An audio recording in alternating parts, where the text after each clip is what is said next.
తాకట్లో ఉన్న మీ బంగారాన్ని విడిపించి ఆ రోజు ఆన్లైన్ రేటుకి కొంటాం. Sharma gold company. భద్రాద్రి కొత్తగూడెం జిల్లా భద్రాచలం పట్టణంలో విషాదం చోటు చేసుకుంది. బస్టాండ్ ఎదురుగా ఉన్న సామ్రాట్ లాడ్జికి ఏర్పాటు చేసిన ట్రాన్స్ఫార్మర్ తీగలు తగిలి కరెంట్ షాక్తో ఓ యువకుడు అక్కడికక్కడే మృతి చెందాడు. మృతి చెందిన వంశీ అయిన యువకుడు సామ్రాట్ లాడ్జి పక్కనే ఉన్న భవనంలో అద్దెకు ఉంటున్నాడు. రోజులానే ఈ రోజు కూడా ఉదయం లేచి బ్రష్ చేసుకుంటుండగా లాడ్జి పక్కన ఏర్పాటు చేసిన ట్రాన్స్ఫార్మర్ తీగలు తగలడంతో విద్యుత్ షాక్కు గురయ్యాడు. అలా దాదాపుగా 5 నిమిషాల పాటు మృత్యువుతో పోరాడి మృతి చెందాడు. కరెంట్ షాక్తో వంశీ మృతి చెందిన దృశ్యాలు సోషల్ మీడియాలో వైరల్గా మారాయి.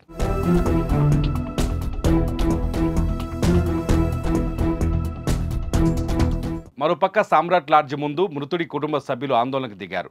తమకు న్యాయం చేయాలని డిమాండ్ చేశారు. ఇదిలా ఉంటే లాడ్జ్ నిర్వాహకులు ట్రాన్స్ఫార్మర్ ఏర్పాటు చేసిన విషయంలో సేఫ్టీ జాగ్రత్తలు తీసుకోకపోవడంతోనే ఈ ఘటనకు దారితీసినట్లు, మరోపక్క తెల్లవారుజామున నుంచే ఈ భారీ వర్షం కురవడం, ట్రాన్స్ఫార్మర్ తీగలు పక్కనే ఉండడం వంశీకి షాక్ తగిలి సుమారు 5 నిమిషాల పాటు మృత్యుతో పోరాడి మృతి చెందినట్టు తెలుస్తోంది.